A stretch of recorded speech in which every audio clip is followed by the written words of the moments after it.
Ako nga pala si Travel Hugot at hindi ito yung typical mong travel vlog.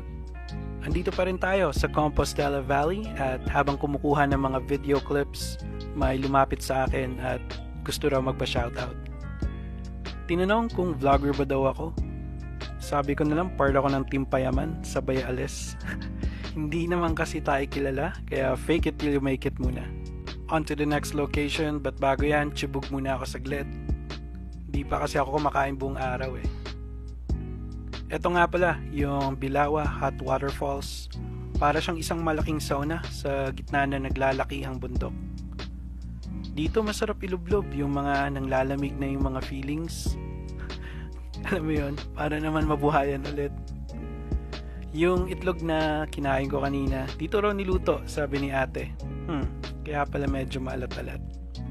Kailangan ko na umalis, kaya fist bump tayo kuya. Alright, let's go!